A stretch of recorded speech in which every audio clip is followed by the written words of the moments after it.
We're going to make beef stew. Technically, it's a soup because a soup is really just ingredients that you cook all together that have more liquid.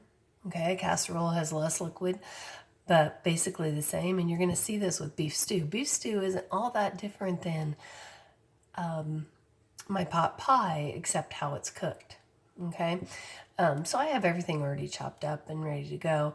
This is another one of my, I do it out of my head because I've looked at lots of recipes and I've kind of landed on what I like. And I'll show you some adjustments that I can make too. Okay, so in my crock pot, I know you're having a hard time seeing probably. Let's see if I can get one more light here. Here we go. Anyway, I have stew meat, okay, and I already chopped it up so that it's smaller pieces. This stew is one of those things that people made when they didn't have a lot of meat. Maybe some of their other resources were limited, but they had to feed a lot of people. So into this, I'm going to add a 1/4 cup flour, okay, and lots and lots and lots and lots and lots of pepper. We're pepper people. I didn't used to be, which leads me to one point. Some of you kind of stick your nose up in the air about some of the ingredients for recipes. Your tastes change. I never used to like stew.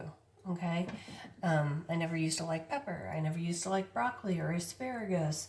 You know, your tastes change. So keep trying stuff. You never know. It'll change. Okay, and then salt, because I don't have a lot of bad habits, but one of them is salt.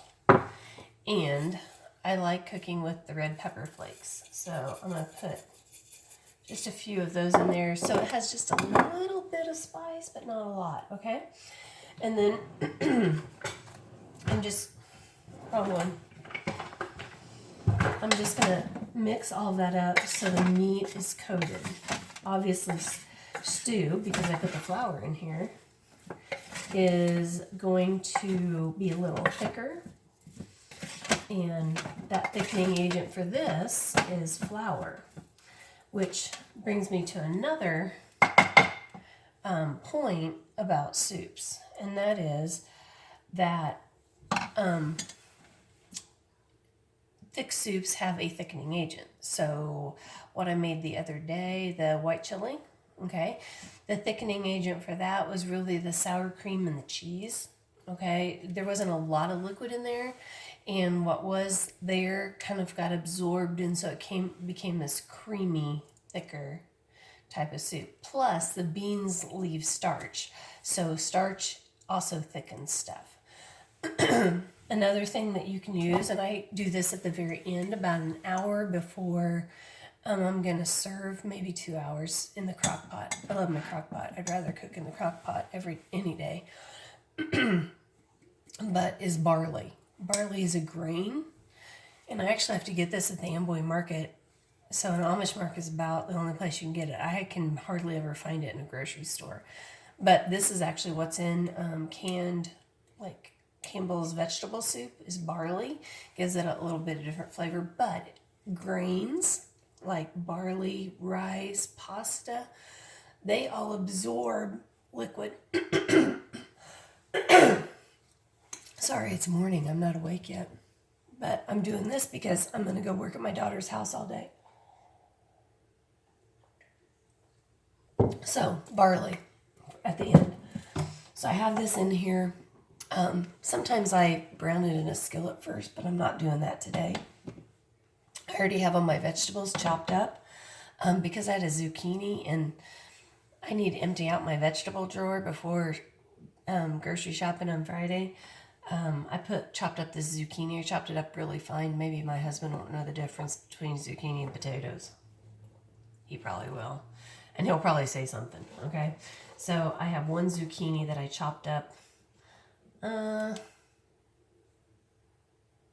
Okay, about a half an inch square. Okay. I have some potato. I chopped up one small and one large potato. I chopped up baby carrots. I almost never buy big carrots. First of all, baby carrots are already peeled, and that saves me half the work. Okay. And I don't even know how many I did of that. Maybe about a third of a bag of baby carrots. And I love celery in stuff. Celery has a really good flavor, and it adds a lot to the soup. And then I have, of course, here's my other potato, but guess what? Yeah, onion. And it's kind of a coarse chop also.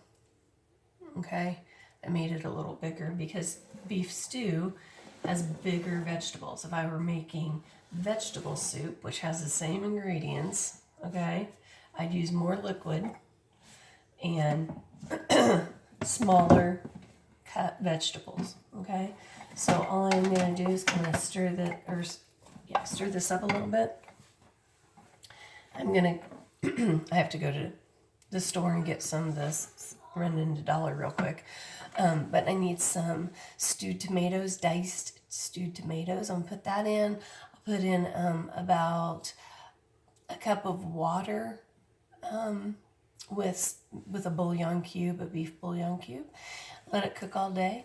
And so this is gonna be a 2-part, but I'll show you what it looks like at the end. It's yummy, I promise.